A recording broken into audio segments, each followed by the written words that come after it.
Right, we're live. Good afternoon, everybody. I doubt that there's nobody watching, so I'm just talking to myself, which is quite funny. But it's great because I'm just setting this up because I've got this set up and I just don't know how to use it yet. What we want to do it actually is to broadcast the freaking quality on this thing. This is my internet. I live in the middle of nowhere, and although I've paid for super fast broadband, I've got absolutely shit broadband because it's the end of the line, and it's now what is it now 5:43 p.m. So everybody's come home from work and everybody's watching their YouTubes or they're doing their emails or whatever thing like that. Like yeah. Anyway, I'm having a biscuit and a cup of tea. But what I'd like to just talk about is how bloody marvelous and what wonderful time we're living in when it comes to news and commentary. Because before you had the news at 10, BBC 9 o'clock news, Radio 4, and that was basically for this is in England. That was it. And you had the papers, and basically we just got one.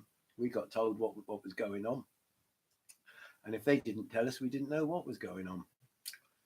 But nowadays we've got all these different sources of information from everywhere. I mean, I'm going to list a couple actually, like the um um to be quite honest, I was crying. I was literally crying last night watching Louder with Crowder. Um, that was just so funny. I mean, it was about that Warren woman who sort of who has less than a thousandth percent of her DNA is American Indian, and she was saying that she'd suffered um, discrimination because she was American Indian, and well, I think I could pass that test actually. Being English and everything like that, I've probably got about that much American Indian in me. I mean, that reminds me of the old joke actually. Like, have you got any English in you, love? Would you like some? Bish bash bosh. Uh, they don't come lower too. And yeah, so we have all this information coming out to us now, and we have all these commentators. I mean, some of these people are absolutely hated. I mean, the rebel media, you know, which is Ezra Levant, who, to be quite honest, Ezra Levant, I wouldn't trust him as particularly far. I don't know why, and I don't know what he's never done anything wrong or anything to me, but for some reason I wouldn't trust him like him. And of course they've got Katie Hopkins, and then you have the shouty American guy, the bald shouty American guy that's been Infowars. Infowars, yeah. I mean, he's great, but the one I like on Infowars is poor Joseph Watson, and I think he has a very good take on everything.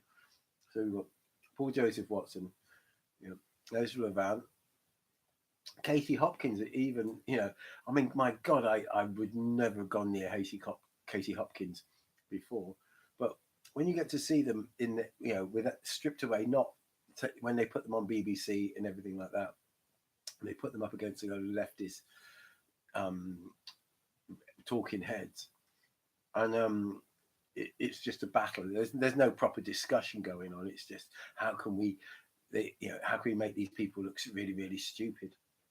But when they're given their own time and everything like that, time to go, you finally think that they've actually sometimes got something to say. You know, and something to think. I'm 60 years old. I've never ever really been able to vote for anybody. I never trusted the Labour Party personally, and the Tories. I mean, if you're English and you're working class, and you, I mean, no, not the Tories. To be quite honest, just couldn't do it. And the Lib Dems or the Liberals, whatever they called in England, the centrist party. I mean, what a bunch of wet farts. They've always been completely and utterly, absolutely a bunch of wet farts. So, to be quite honest, I've never had. I tried to vote Green, but then the Greens have gone sort of like all.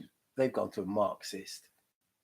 I fought the poll tax against Margaret Thatcher, and that, I mean, I got to meet the Marxists firsthand there because they were fighting the poll tax. Of course, they were because they're fighting Margaret Thatcher, and basically, I mean, they used to say to me, come and join the Socialist Worker Party." I said, no. I actually said at the time, I said, no. I've got any power? I'll be the first one against the war, and you'd shoot me. And it's true, and they're still there today. And we live in a time of this cultural Marxist sort of like thing that's being pushed for our schools and through our education system, through all the local governments and through everything like that. It's just absolutely endemic everywhere. And I'm a musician, and I play with this other chap who's sort of like retired now, and he's a retired. He works in the council and everything like that. And he said, like, he was a Marxist, and he sees nothing wrong in Marxism, and yet he's living a capitalist lifestyle. Like, and I'm thinking, oh God, capitalism is a terrible, terrible system. It's an awful system. It's unfair. It's really, really, it's but it's a darn sight better than anything else that's ever been tried so far. And we fuck it up at our own peril. Excuse my language, but we do. We screw, tear down, tear down capitalism at our peril. And everybody. But having seen the Reverend Simon Sideways, he's a good one. He's a very, very good one to actually plug into. That's another one. The Reverend Simon Sideways. He's just a no nonsense working class English lad who just says it as it is straight. And he has been quite naive about some of the things the way he braces up, but he's been sort of how he says red pilled. But I think it's brilliant.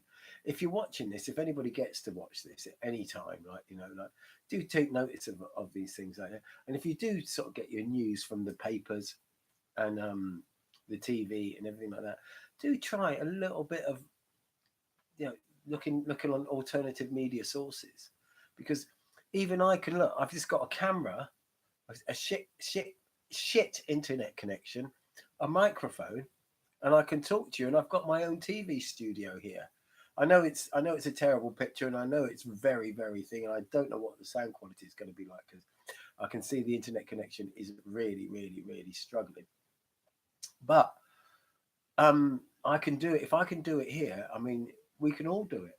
And I love listening to other people's points of view on what's going down and what isn't going down.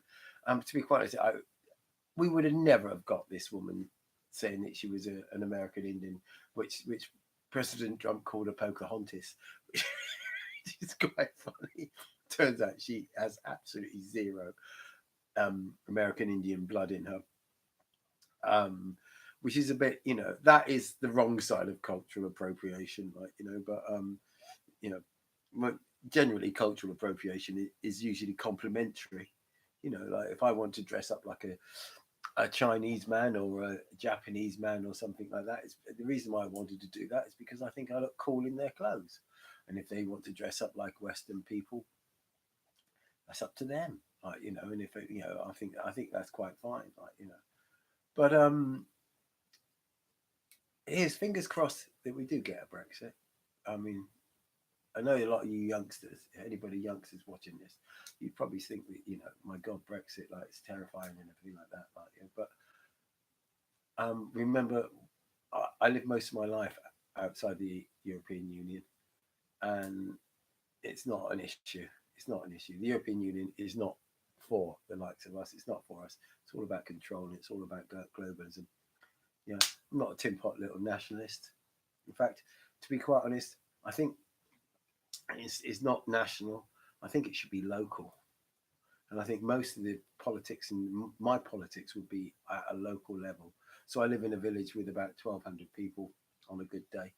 I would, local. We should have a local government here, because you can hold the people at a local level for quite a lot of the decisions can be taken locally. Public transport, even help for the elderly, all this sort of like social care and everything like that can be done at a local level with a local budget, and you can hold the people to account. The bigger the government, the further away the government is the less say you actually have in what's going on. But if you live in an area where you've got, say, 1,000 to 1,200, 2,000 people living, and you've got they're organising a greater percentage of what actually happens and what things locally, the real decisions that affect our lives can be taken locally, and that's a much better way of governing. Yeah, much better way of governing, because you have accountability, whereas these bloody bureaucrats in Brussels, they're accountable to no one, and they're, look at the films of Juncker pissed whilst they're thing on our money. I mean, to be quite honest, that really winds me up. That really winds me up. Somebody pissed on our money and telling us that we shouldn't have voted for Brexit whilst he's pissed. Yeah, as the Who song said, my dad couldn't even stand on 2 feet as he lectured with me about morality. There's a story that the grass is so green here by the sand and here by the sea. Take care, people. And remember, love each other.